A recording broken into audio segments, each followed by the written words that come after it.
Talagang aminado ako bilang isang asawa, mainit talaga ulo niya. Pag sumusumpong, Oo. ay nagiging mainitin ang ulo. Kahit sinong tao sa atin, pag tayo mayroong naramdaman, tapos pag tayo pa pinakialaman, pinalo daw sa balikat ng kumbatsis, siguro nagpandilim unang umakyat ang ano niya sa kanyang ulo. Oo, yun nga. Hinabol niya ng panaksak hanggang sa napatay niya po. 21? Oo. Okay. Kasi binantaan po ako, pag ako po maakyat, papatayin din po ako. Oo, mahirap yun. Kaya ang gamit ko po, may isa, wala po ako nakinabang, wala po ako na anuhan po na iligtas. Oo, nandoon lahat. Hindi ko, tinuhan nila po lahat, lalo na yung kapatid na pinatay. Naghari-harian daw siya sa gamit ko, lahat na nakialam siya. Oo. Para namang sinobra kayong kinawawa ng sobra, ano? Parang masyado parang kami hindi lang kawawa, parang kami nang inapin na ano. Parang ang hirap Ate Delia, ano? Kaya nga sabi ko, babalik-balikan kita kahit pa paano. Anong malay natin? Humihingi lang po ako talaga ng hustisya. Mga halimbawa po ang tao talaga nga nakakaintindi din po sa kaso nito ng asawa ko. Sana po matulungan.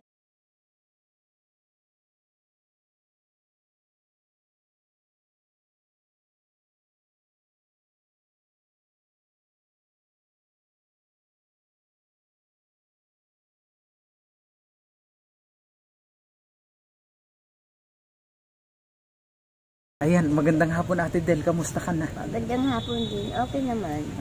Buti naman kahit papaano sa pagpapala ng Panginoon ay lumilipas yung mga araw. Okay naman ang mga nangyayari sa buhay, sa mga bagay-bagay. Sa sobrang pagsubok. Sobrang pagsubok. Siya nga po yung mga kalarga siya po yung ang asawa niya is nakulong kasi po medyo nagkaroon ng problema. Ayun. Yun nga ang kaya ako po yung naaawa sa kanya kasi dito lang siya natutulog sa mga gilid-gilid pag umuulan, kung saan-saan lang siya sumisilong.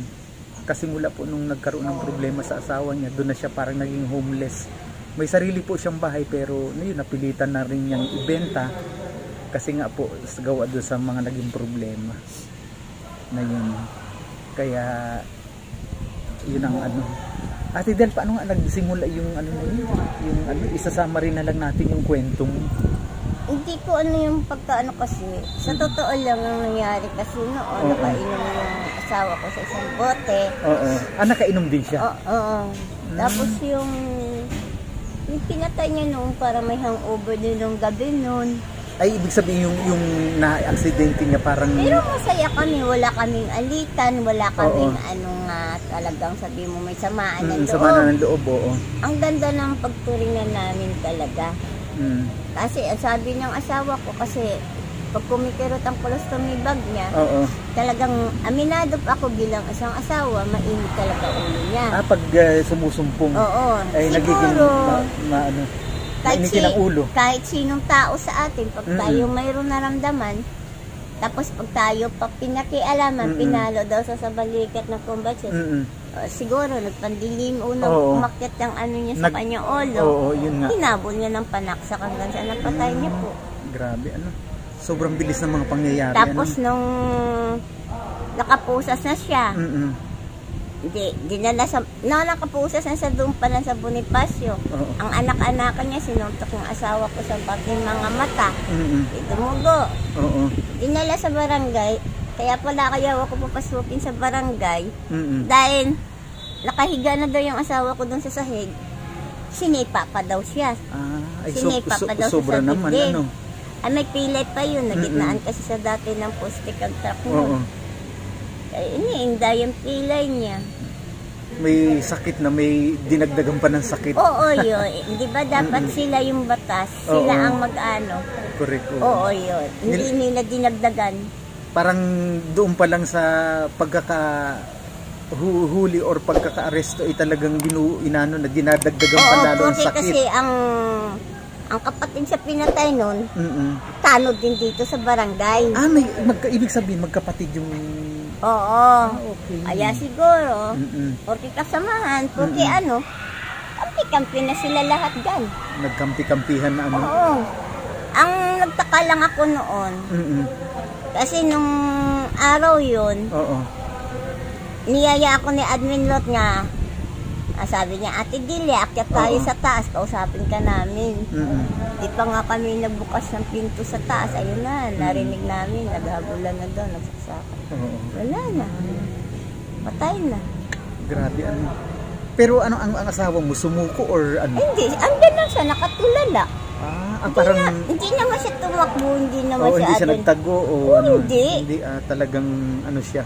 Kung sabi nila mamamatay tao yung hinahatulan nila nagtago na yun. Tumakbo na yun, nag-iwas na yun. Oo, nag-iwas na. Hindi, andyan pa rin siya sa may kalsada, nakatulala. Paano mo mahatulan ng isang tao nga sabihin mo, kriminal siya? May kasalanan din siguro ang tao nga pinatay niya, kaya yun. Kasi siya, mismo asawa ko nagsasabi niya, Mama, kung hindi niya ako pinakialaman, hindi ko rin siya anihin kasi wala naman siya kasalanan. Alam niya na mainit ang ulo ko. Alam niya na gano'n ang ano ko. Parang siguro, nagpadiloy mang paningin niya rin. Napikon siya doon sa biro. Hindi biro eh. Talagang pinalo dito sa balikat na pambatsos eh. Ay, mabigat yun. Mabigat yun, masakit yun. Ikaw ba, kumikirot na nga yung ano mo, paluin ka pa. Hindi niya na-control, Ate Del. Hindi niya na-control. Kung tutuusin sana, okay lang sana, nagsuntukan na lang eh. Sino ang mas matanda doon, yung asawa mo o yung napatay? Napatay yata. Ang mas matanda? Gusto parang napakahirap naman ng mga ganung pangyayaring hindi mo inaasahan biglang dumating. Hindi namin inaasahan ganung mangyayari. Kahit kami po namamasura lang. Kami po ang namumulot na ng mga plastik-plastik at mga lalata-lata. Namumuhay po kami sa maayos, marangal. Marangal. Hindi po kami gumagawa ng hindi maganda. Kung ano man po, malinis po ang kinakain namin. Patas ang ano. Ang laban sa buhay. Walang tinatapakan, walang... wala kami pinakialaman, wala kami na ano. Kahit mahirap yung buhay namin, kung magkano lang nabintahan namin, kung magkano lang, yun ang pinagtsatsagaan namin gagastusin. Nagastusin sa pang-araw-araw, ano. Kaya, Diyos ko, parang sobrang ano naman nun, masyadong bilis ng pangyayari, ano. Sa isang iglap ay samantalang kung tutuusin, meron talaga kayong bahay. Doon sa, di ba doon nakwento mo doon yung bahay niya sa itaas? Kaya lang po siya hindi makabalik doon kasi nga yung napatay ng asawa niya, kapitbahay din. Kapitbahay na taga doon din. Tsaka binantaan pa rin po ako. Simula pinatay ang asawa ko nung March 12, March 1921. Ay, hindi. Simulat siya po sa lugar po ng Aida, hindi pa ko nakaakyat. Kasi 2021? Oo.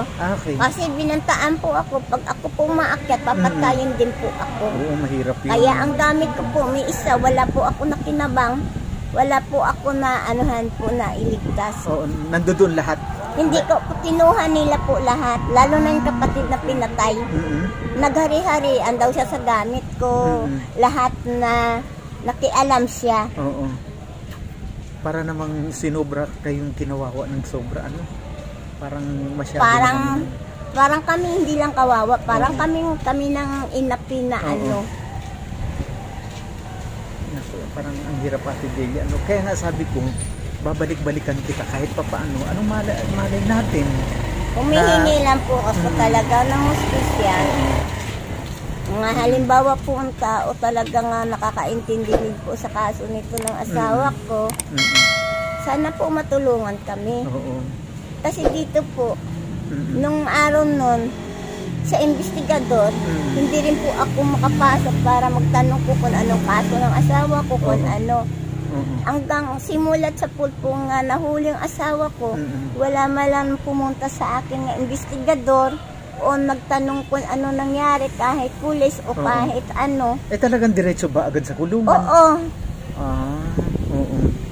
Pero ako naghihintay malanga. Bilang isang asawa, mayroong malang maghihintay sa akin o magdadala ng Suprema, ganon. Ni isa po wala talaga. Kundi ang nasa isip ko po, hawak nila ang batas. Oo, hawak ang batas kung gano'n. Kasi nila po. Walang nangyaring pag-arestuhan o tanong Walang dumating na subwena. Wala kang ano nga hinawakan na papel na ano ng ganon. Kaya nga.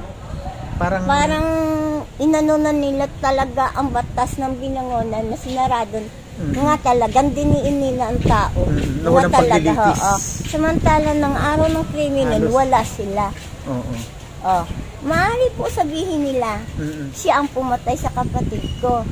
Okay. Pero wala siyang masasabi pa doon na iba nga mga salita kasi wala sila nung araw ng kriminal, hindi nila nakikita. Pero Ate Delia, walang doon sa mga pangyayari na yun, walang nakakita na pwede man lang tumistigo if ever na halimbawa i-anuhin ng investigador, walang tumistigo. Mayroon noong estudyante pero ayoko rin madamay. Kasi yung kapatid yun talagang kahit babae, pumapatol po. Kahit sa amin po sa Aida Kunting, ano lang po, talagang marahas ang kamay niya, ang ano niya po, mananakit. Bata man po, matanda, lalaki, babae.